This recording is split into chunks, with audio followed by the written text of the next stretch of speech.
सोचिए, एक आदमी जिसके पास ना पैसा था, ना ताकत, ना कोई बड़ा नाम, और इसी सफर ने आगे चलकर भारत की सबसे बड़ी कंपनियों में से एक को खड़ा कर दिया।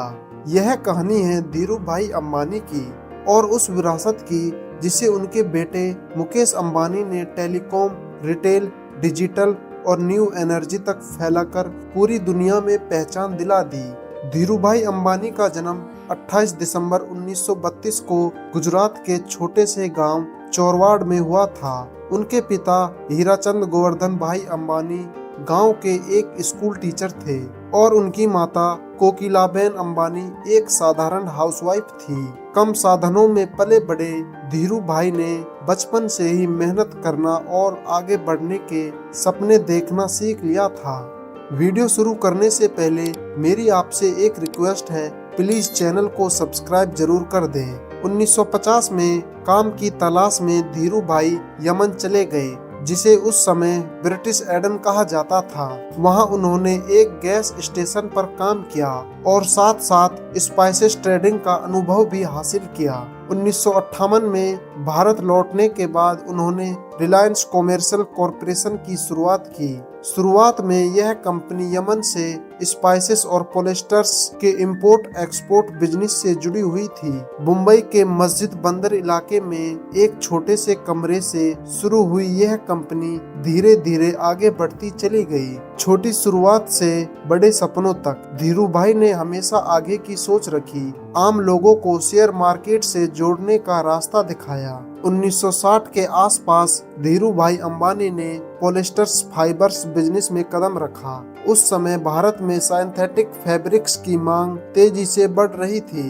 1966 में उन्होंने गुजरात के नरोदा इलाके में रिलायंस टेक्सटाइल्स इंडस्ट्रीज की पहली सिंथेटिक्स फैब्रिक्स मिल शुरू की। इसके बाद महाराष्ट्र के पतालंगा में भी प्रोडक्शन यूनिट्स लगाई गई। यह भारतीय टेक्सटाइल्स मार्केट्स के लिए एक नया मोड़ था, क्योंकि धीरू भाई ने ऐसा मॉडल अपनाया जिसमें रॉ मटेरियल से लेकर फाइनल प्रोडक्ट तक सब कुछ कंपनी के अंदर ही तैयार होता था।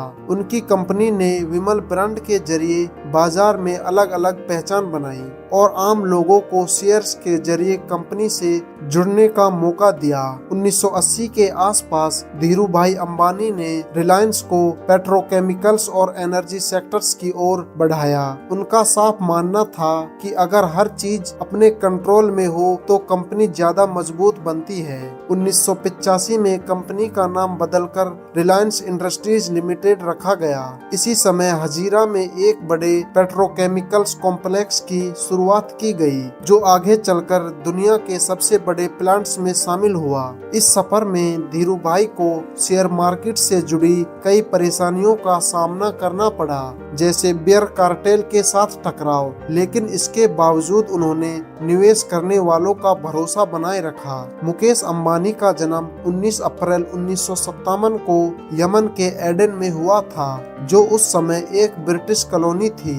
वह धीरू भाई अंबानी के सबसे बड़े बेटे हैं। मुकेश ने अपनी पढ़ाई मुंबई के हिल ग्रेंज हाई स्कूल से की। इसके बाद उन्होंने इंस्टीट्यूट ऑफ केमिकल टेक्नोलॉजी से केमिकल इंजीनियर्स की पढ़ाई पूरी की। आगे की पढ़ाई के लिए वह स्टैनफोर्ड यूनिवर्सिटी गए और वहां एमबीए शुरू किया, लेकिन 1980 में अपने पिता के साथ रिलायंस में काम करने के लिए उन्होंने पढ़ाई बीच में ही छोड़ दी। बचपन से ही मुकेश अपने पिता को काम करते हुए देखते आए थे। वह समझते थे कि कैसे एक छोटा सा आइडिया आगे चलकर एक बड़ी कंपनी बन सकता है। रिलायंस में आने के बाद मुकेश को धीरे धीरे बड़ी जिम्मेदारियां दी गई, जैसे पेट्रोकेमिकल्स और रिफाइनिंग प्रोजेक्ट्स को संभालना। 2002 में एक दुखद घटना हुई। धीरू भाई अंबानी का निधन हो गया।